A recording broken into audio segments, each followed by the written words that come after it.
Comenzamos este programa de salud y sociedad en televisión, aquí en Popular Televisión. Y hoy hemos venido a la consulta del doctor Javier Domenech Delgado, cardiólogo, nuestro cardiólogo de cabecera. Javier, muchas gracias por recibirnos aquí en tu consulta de Calderón de la Barca, que ya nuestros televidentes la conocen. Y dirán, es que siempre está repitiendo el programa, es que es muy interesante lo que nos cuentas. Así que muchas gracias. Muchas gracias a vosotros y un saludo, por supuesto, a todos los televidentes, a los que esperamos pues aclarar algunas dudas que puedan surgir, ¿no? Hoy vamos a hablar de un tema que es cómo influye el clima en nuestra salud y sobre todo en nuestro sistema cardiovascular. Es vox populi que cuando hace sol tenemos mejor ánimo, estamos más contentos. Por eso es la diferencia entre las palmitas del sur y los nórdicos, que son muy depresivos. Es cierto que la presión barométrica y la humedad nos van a influir en la artritis, pero en el sistema cardiovascular, empecemos, ¿hay clima cambiante? ¿Influyen las migrañas, por ejemplo? Yo creo que es que influyen muchas enfermedades, porque al darte cuenta que al fin y al cabo el cuerpo humano está compuesto de un montón de moléculas, átomos cargados eléctricamente y al fin y al cabo la presión atmosférica, las tormentas, etcétera, incluso la cantidad de agua que hay en el aire, todo eso puede influir en nuestra salud. Cuando existen cambios bruscos de temperatura, eso el cuerpo lo acusa con independencia de que esté acostumbrado a ello. Es decir, una persona que vive en Escandinavia o una persona que vive en el trópico, pues está acostumbrado a ese clima, con su lado bueno y su lado malo. Pero si a un señor que vive en el trópico le trasladas al Polo Norte y al Polo Norte le trasladas al trópico, se pone malísimo. Eso es lo que nos ocurre ciertamente cuando quienes vivimos en climas templados, como es el caso de España, en un momento determinado tenemos cambios bruscos en la temperatura, acusados, aunque en nuestro caso pueden ser oscilaciones de 15 grados, 20 grados, todo lo más, o vientos especiales. ¿Qué es lo que te ocurre cuando tienes, sobre todo, calor? Te refieres al calor, fundamentalmente, ¿no? Bueno, el cuerpo humano tiene un sistema que es lo que se llama su propia termorregulación. Tenemos una temperatura, un promedio, sobre los 36 grados, 37, y lo mantenemos de forma constante. Si la temperatura exterior es muy alta, el cuerpo se calienta, pero no quiere decir que aumente la temperatura del cuerpo, porque lo regula. ¿Y cómo lo regula? Pues dilatando todas las arterias, todos los capilares que nos cubren, de tal forma que echamos hacia afuera el calor que nos sobra, sudando, etc. Cuando tenemos frío, cuando la temperatura baja notablemente, el cuerpo humano lo que pasa es que se cierra los capilares, es decir, las manos se nos ponen pálidas, cerramos, incluso un poco azuladas, y nos encogemos, nos abrigamos, como consecuencia de protegernos y de conservar nuestro calor interior. Pero ante cambios bruscos que sobrepasan esa capacidad que tenemos de compensar, tenemos acciones como, por ejemplo, sudar excesivamente, como, por ejemplo, dilatarnos demasiado. Y eso sí puede tener repercusiones en la salud y, sobre todo, en el estado de bienestar. ¿Por qué? Pues porque una de las razones fundamentales que produce el calor es la dilatación de las arterias, de todos los capilares del cuerpo, con el fin de expeler calor, de echarlo, ¿no? Cuando los 4 o 5 litros de sangre que tenemos ajustados dentro del cuerpo se ven sometidos a que donde están contenidos se dilatan, pues automáticamente la presión dentro de ese espacio baja y en consecuencia la tensión nos cae. Pero hay también problemas especiales con otros cambios de tiempo bruscos que tú hacías referencia, que eran las migrañas, creo, ¿no? Y es cuando la migraña, la cefalea, es un dolor intensísimo, brusco, en un lado de la sien normalmente, o que afecta a los ojos, que a veces se acompaña de vómitos, de malestar. Hay gente que no aguanta la luz y pueden ser más o menos intensas. Incluso se detectan casi antes de que vaya a ocurrir el cambio de tiempo. Las personas lo detectan. Entonces, ¿qué es lo que ocurre? Pues que ahí lo que ocurre es que hay una dilatación solo de una arteria. Normalmente, casi siempre una de las arterias que pasan por el lateral del cerebro, del cráneo, por el área temporal, una de las de la sien. Y produce, como es una dilatación anormal, no relacionada con el calor, esa dilatación produce dolor. Y ese dolor no tiene nada que ver normalmente con el calor, sino con los cambios bruscos de tiempo. Pero normalmente, ante una situación de calor, el cuerpo responde, aparte de sudar para eliminar líquidos, responde con una dilatación importante con el fin de que en la medida de lo posible poder eliminar todo el calor que le sobra, el que genera el propio cuerpo. Hay otros elementos del clima, como puede ser la presión atmosférica. La presión atmosférica actúa sobre la tensión arterial, la altitud incluso puede influir sobre el sistema cardiovascular. La altitud hay una cosa, si te parece, antes de la presión, la altitud hay una cosa que suele haber un error de la gente normal y además comprensible. Vamos a la montaña a respirar aire puro, huyendo de las ciudades. Y es verdad, el aire es puro en el sentido de que tiene mucha menos contaminación. Pero ¿qué ocurre? Que depende de la altura y depende de la brusquedad del cambio. Todos sabemos que cuando subimos un puerto, por ejemplo, o lo bajamos, los oídos se nos cierran o tenemos que tragar para desatascar los oídos. ¿Por qué? Por el cambio de presión. Pero es que además a partir de determinada altura, conforme aumentamos de altura, ocurren dos fenómenos. Uno, que la temperatura baja, la temperatura ambiente. Otro, que cada vez hay menos oxígeno. Hombre, a los niveles de España, incluso en alturas grandes de 2000, mira, un trueno de Dios, no sé, una altura de 2000, incluso de 3000 metros, pues hombre, aunque haya menos cantidad de oxígeno, no es una cantidad que ponga en peligro a nadie. Pero todos hemos visto pues, escaladas importantes en las cuales la gente necesita oxígeno suplementario, porque con la altura cada vez hay menos oxígeno. Es decir, en alturas extremas hay menos oxígeno que al borde del mar. No lo suficiente para descabalar a la salud de nadie, pero hay que tenerlo presente porque eso es un factor que cuenta. De hecho, gente que vive en alturas habitualmente elevadas tiene más cantidad de glóbulos rojos para compensar esa falta de oxígeno que hay en el aire. Y entonces toleran mejor la altura. No me estoy hablando solamente de los sherpas del Himalaya, que la gente que vive en ciudad, al borde del mar. Sí, un ejemplo que todos sabrán que va a empezar el Tour de Francia, los ciclistas. Por ejemplo. Que se suben a la montaña para aumentar su... Pues no solamente tienen que... Exactamente, o las inyecciones que se producen de dopaje. ¿Qué hacen con el dopaje? Que te meten hematíes, glóbulos rojos tuyos conservados con el fin de darte un aporte extra de oxígeno, ¿no? Cuando una persona está en bicicleta subiendo una montaña, aparte del ejercicio y el calor que eso genera, hay que darse cuenta que cada vez que sube hay menos oxígeno. El aire que respira tiene menos contenido en oxígeno. Eso... y unido a los cambios de temperatura, cuanto más alto es la temperatura es menor, puede tener bueno, afecciones en la salud. Bien, es verdad que también el aire es más puro, en el sentido de más limpio, en el sentido de menos polución, y normalmente le viene mucho mejor, pues, por ejemplo, a quien tiene problemas respiratorios, en los cuales la humedad pues, no es precisamente de las cosas mejores, y sin embargo un clima seco le viene mucho mejor, aparte del problema que puede haber de pólenes. La presión atmosférica, alta o baja, esa que vemos en los mapas del tiempo, genera pues, fundamentalmente o tiempo estable o tiempo borrascoso. Normalmente el cuerpo humano se habitúa perfectamente a los cambios estacionales y a los cambios de presión, salvo que ocurran de forma muy brusca. Cuando ocurren de forma muy brusca, una ola de calor o una ola de frío, pero sobre todo una ola de calor, nos pilla desprevenidos. ¿Por qué? Pues porque, para empezar, porque no tenemos ni los trajes preparados, con lo cual es posible que pasemos más calor.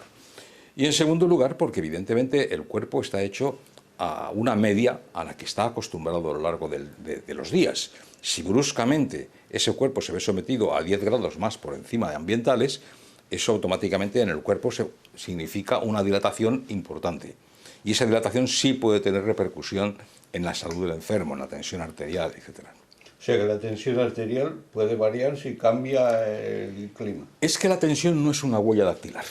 Es decir, nosotros tenemos una tensión arterial normal, baja o alta, pero no es siempre una cifra constante. Varía si hacemos ejercicios, si estamos durmiendo, si nos enfadamos, y según la actividad física que tengamos y según el clima. O sea que la tensión arterial a lo largo del día está cambiando. Está oscilando, como el pulso. O sea, eso no es una constante fija, ¿no? ¿Qué ocurre cuando hace mucho calor? Que la temperatura, que la tensión arterial baja. A veces baja de forma extrema. Es decir, una persona que va a la playa y se pone a tomar un baño de sol en pleno verano, lo cual está muy bien, y se refresca en el agua y demás, tiene que saber que, aparte del hecho de estar tumbado en la arena, que le provoca ya de entrada, pues tumbado, la tensión es más baja. Si encima hace calor, si encima está sudando mucho, y si eso además ha ocurrido de repente, y no digamos si encima toma pastillas para la tensión, porque sea una persona que tenga tensión alta, pues se puede encontrar con que la tensión le baje tanto que el simple hecho de incorporarse le provoque un mareo. Y eso es muy frecuente. Hasta el extremo de que en muchas ocasiones, yo lo hago con mis enfermos, y me imagino que todos mis compañeros, recomendamos a las personas que se vayan a desplazar a sitios cálidos durante el verano y son hipertensos, sometidos a medicación que dilata las arterias, que se vigilen especialmente la tensión durante esos días, porque es muy posible que necesiten menos cantidad de medicación, precisamente para evitar esos bajonazos, o si no bajonazos que le provoquen mareos, el ajustar un poco la calidad de vida, no el estar derrotados atribuyéndolo al calor cuando realmente no es el calor, es que la tensión está baja. Y los golpes de calor, esos que oímos en las noticias, que ha venido un aumento de la temperatura y gente por un golpe de calor. El golpe de calor es una cosa muy seria, porque ya no es solamente que se provoca una dilatación muy extrema e incluso brusca de todas las arterias, con el consiguiente descenso de la tensión, es que sencillamente el cuerpo no es capaz de compensar el calor, y es decir, llega un momento que el cuerpo empieza a cocerse. Cuando eso ocurre, que se empiece a cocernos, entrecomillado, pero en fin, que se nos empiece a cocer un músculo, una mano o los pies, pues tiene menos trascendencia. Pero cuando empieza a cocerse también dentro del cuerpo humano, está por ejemplo el cerebro, automáticamente tenemos ya pérdida de conciencia y daño cerebral. A veces, en esas ocasiones, se pueden producir daños irreversibles e incluso la muerte. Cuando una persona tiene un golpe de calor, el golpe de calor es una situación de extrema urgencia, en la cual se caracteriza porque pierde la conciencia y la temperatura se le dispara, es decir, se pone con fiebre. No es que esté caliente, es que está caliente por la temperatura, más además porque está generando fiebre. O sea que se cocina por dentro. Se está cocinando completamente, y entonces, claro, el tema no es solamente ya darle una aspirina, es enfriar ese cuerpo. Y ese cuerpo hay que enfriarlo de inmediato, a veces incluso con una cosa tan bárbara como significa meterle o rodearle de hielo, pero algo que haga que de inmediato, apartarle del foco de calor, pero sobre todo enfriar el cuerpo. Todos los años muere alguien por golpe de calor, no solamente en una playa, sino incluso pues gente que trabaja en pleno sol en Castilla, pongo por caso, ¿no? O sea, son situaciones en las cuales, si no te hidratas, si te mantienes en el sol y además de forma constante, puedes tener un golpe de calor. Sí, que hablamos de la gente de la playa, pero evidentemente lo que dice, están los trabajadores que trabajan en obras en la calle. Imagínate un señor trabajando, asfaltando una carretera, con el foco de calor que produce el asfalto de la máquina, ¿no? Pues claro, eso significa una cosa atroz, de riesgo. Evidentemente. Hay otro factor en el clima que es la humedad. La humedad hace que, en principio, sudemos menos y aumenta la diuresis. ¿Esto es así? Yo no sé si realmente la diuresis puede provocarse por eso. No te lo podría decir en este momento. Lo que sí es cierto que se suda mucho menos cuando hay humedad. Se puede sudar, pero es seguramente más que sudar, es que estamos empapados por la humedad ambiental. A mí me ha ocurrido y ocurre que a veces sudas tantísimo, pero a la vez hay tanto calor que estás seco.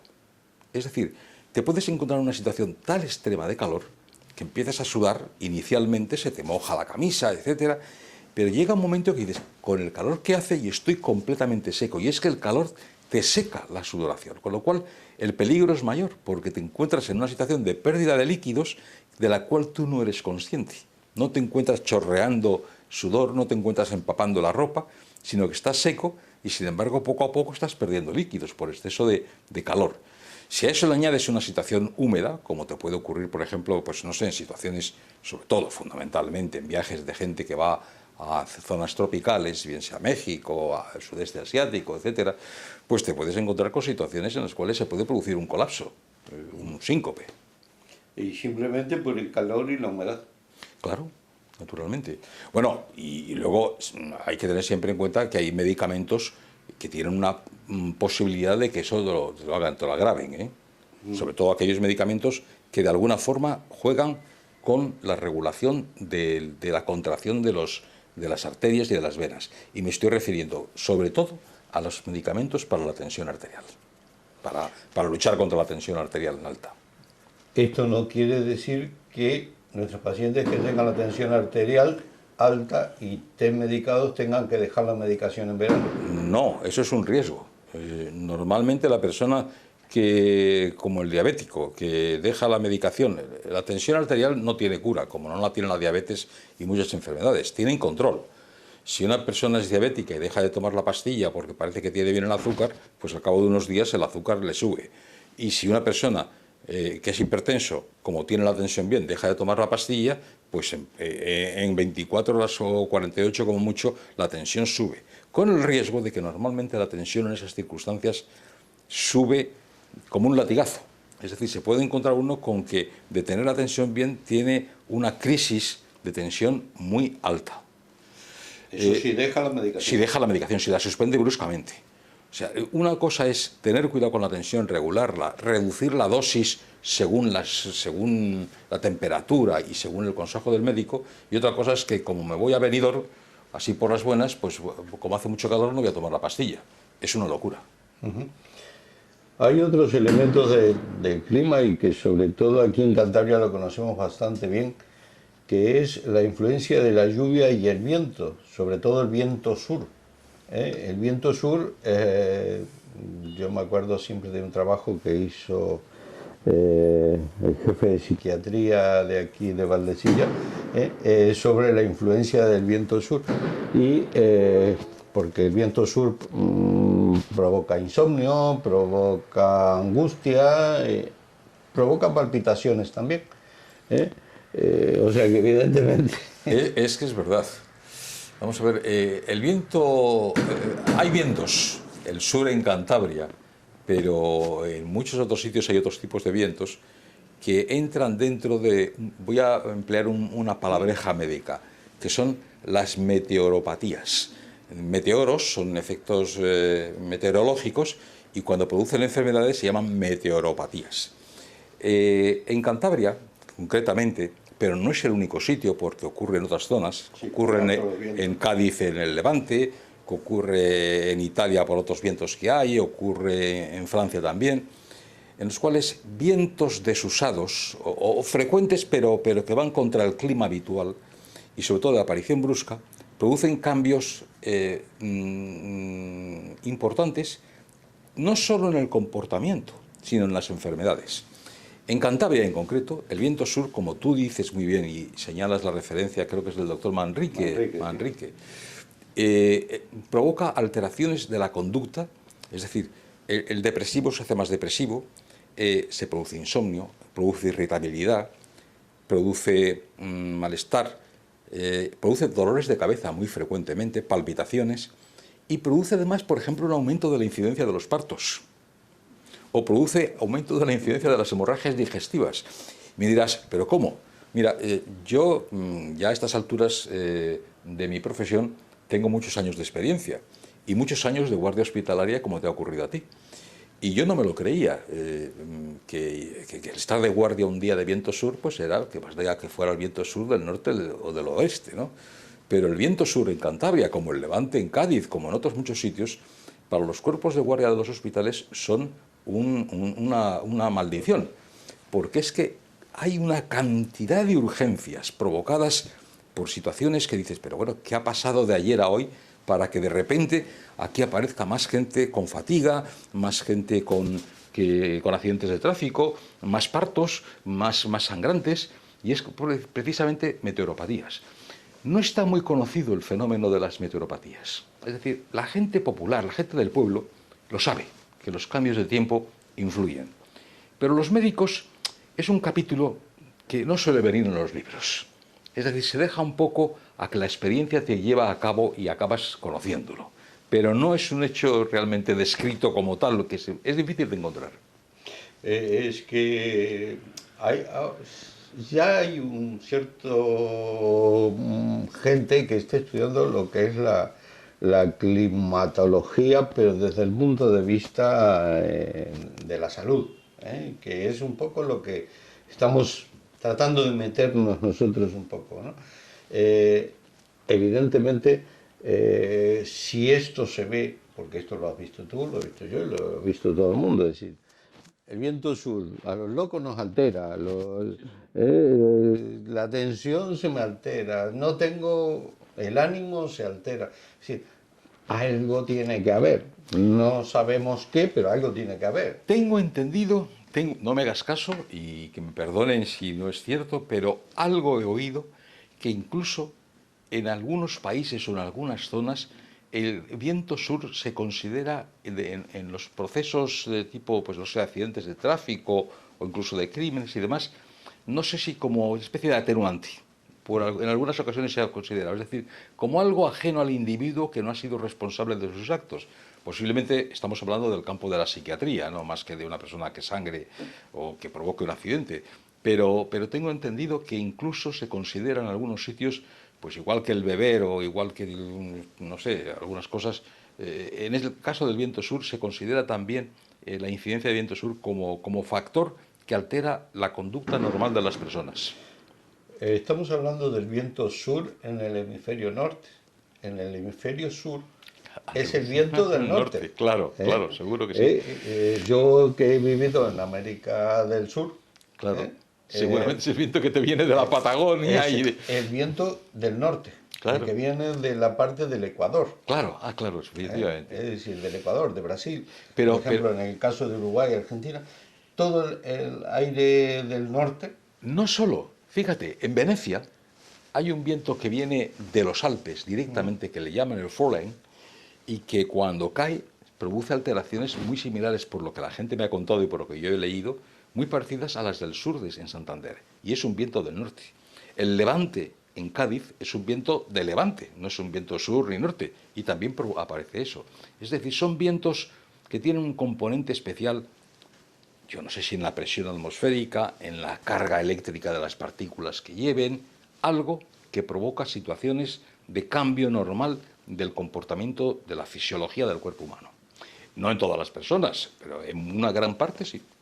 Es que el viento sur, aquí en Cantabria en concreto, bueno, y todo el norte, influye mucho en el quehacer diario. Sí, sí, sí, ya lo creo. Es decir, la persona que esté muy afectada por el viento sur, que le afecte, pues se encuentra con, por ejemplo, si es un jaquecoso, que dé casi por seguro que sufrirá su crisis de jaqueca. Si es un bronquítico o un asmático, es muy probable que desencadene ataques de asma. Si es un ulceroso, es muy probable que la úlcera se le revuelva. Si es una persona propensa a tener palpitaciones por problemas del tiroides y demás, es probable que tenga más palpitaciones. Si es una persona con alteraciones de tipo psiquiátrico, de conducta, etcétera, es muy posible que se desequilibre en esos momentos. Y si es una persona que no tiene nada de eso, aún así se verá sometida a lo que tú decías: insomnio, cansancio, más fácil irritabilidad, desgana, efectivamente. No tenemos ganas de hacer Es así. cosas, queremos Sí. No, estar estamos aplanados, ¿verdad? aplanado y estás deseando de que venga cuando pare el viento sur y que llueva. Exacto, que te limpie un poco, que te cambie. Es que supongo que el viento sur es un clima seco, sobre todo, porque al ser caliente es seco, y es la diferencia también con lo posterior. Es decir, paró el viento del sur, va a llover. Claro, Y es viene que, la humedad. es un viento africano, date cuenta que viene absolutamente seco y desplaza toda la humedad de golpe, con todo lo que significa de cargas eléctricas, etcétera, en las partículas de la atmósfera, es cierto. Bueno, Javier, estamos mareando el clima, pero lo tenemos dominado, así que vamos a hacer una pequeña pausa publicitaria que aquí nos obliga y volvemos, porque no nos vamos de tu consulta aquí en Calderón de la Barca, que no nos echas todavía. No, todavía no. Así que continuaremos. Señores, una pequeña pausa y continuamos en Salud y Sociedad en Popular Televisión.